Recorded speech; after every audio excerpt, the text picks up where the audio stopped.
Hello. It's chapter 18 time. It's getting exciting. Chapter 18, The Palace. By gumdrops, whispered the big friendly giant. Is this really it? There's the palace, Sophie whispered back, not more than 100 yards away through the tall trees in the garden, across the mown lawns and the tidy flower beds. The massive shape of the palace itself loomed through the darkness. It was made of whitish stone. The sheer size of it staggered the BFG. But this place is having 100 bedrooms at least, he said. Easily, I should think, Sophie whispered. Then I is boggled, the BFG said. How is I possibly finding the one where the Queen is sleeping? Let's go a bit closer and have a look, Sophie whispered. The BFG glided forward among the trees. Suddenly he stopped dead. The great ear in which Sophie was sitting began to swivel round. Hey, Sophie whispered, you're going to tip me out. Shh, the BFG whispered back. I is hearing something. He stopped behind a clump of bushes. He waited. The ear was still swinging this way and that. Sophie had to hang on tight to the side of it to save herself from tumbling out. The BFG pointed through a gap in the bushes, and there, not more than 50 yards away, she saw a man padding softly across the lawn. He had a guard dog with him on a leash. The BFG stayed as still as a stone. So did Sophie. The man and the dog walked on and disappeared into darkness. You was telling me they has no soldiers in the back garden, the BFG whispered. He wasn't a soldier, Sophie whispered. He was some sort of watchman. We'll have to be careful. I is not too worried, the BFG said. These waxy big ears of mine is picking up even the noise of a man breathing the other side of this garden. How much longer before it begins to get light? Sophie whispered. Very short, the BFG said. We must go pell-mell for leather now. He glided forward through the vast garden, and once again Sophie noticed how he seemed to melt into the shadows whenever he went. His feet made no sound at all, even when they were walking on gravel.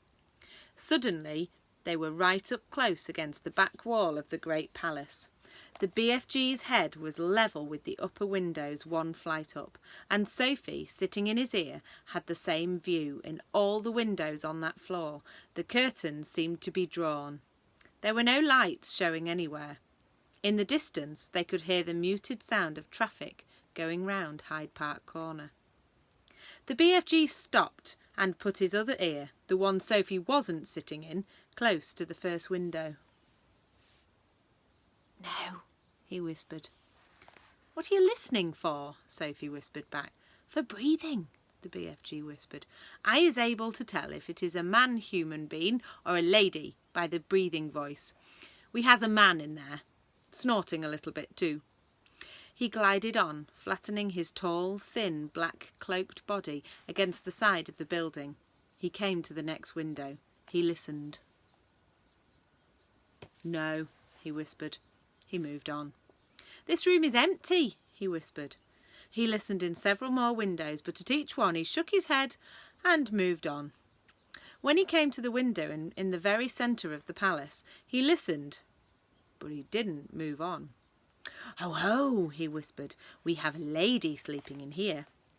Sophie felt a little quiver go running down her spine. But who? She whispered back. The BFG put a finger to his lips for silence.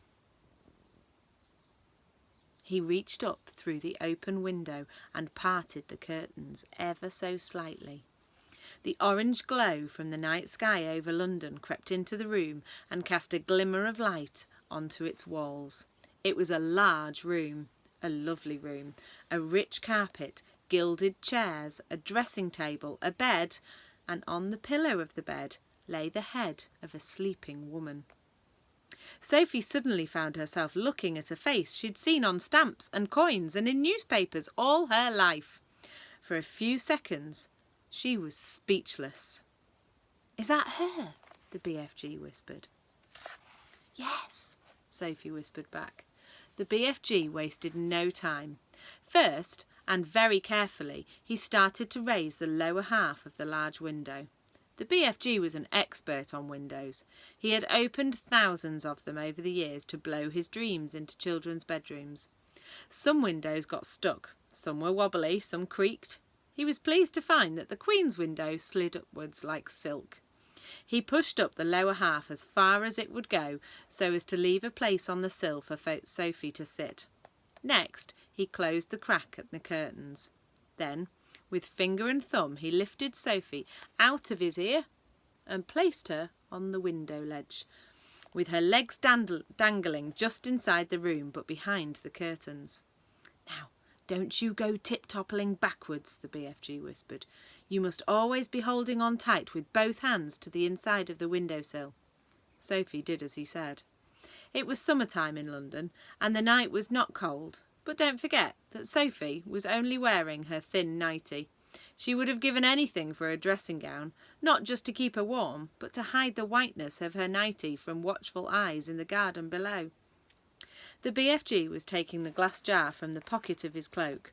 He unscrewed the lid. Now, very cautiously, he poured the precious dream into the wide end of his trumpet. He steered the trumpet through the curtains far into the room, aiming it at the place where he knew the bed to be. He took a deep breath. He puffed out his cheeks and he blew. Now he was withdrawing the trumpet, sliding it out very, very carefully, like a thermometer. "Is you all right sitting there?" he whispered. "Yes," Sophie murmured. She was quite terrified, but determined not to show it. She looked down over her shoulder. The ground seemed miles away. It was a nasty drop. "How long will the dream take to work?" Sophie whispered. "Some take an hour," the BFG whispered back. "Some is quicker, some is slower still, but it is sure to find her in the end." Sophie said nothing. "I is going off to wait in the garden," the BFG whispered. "When you is wanting me, just call out my name and I is coming very quick." "Will you hear me?" Sophie whispered. "You is forgetting these," the BFG whispered, smiling and pointing to his great ears. "Goodbye," Sophie whispered. Suddenly, unexpectedly, the BFG leaned forward and kissed her gently on the cheek. Sophie felt like crying. When she turned to look at him, he was already gone. He had simply melted away into the dark garden. And there's Sophie sat on her little windowsill, looking very sad. There we go. Another chapter done. Bye bye, guys. See you soon.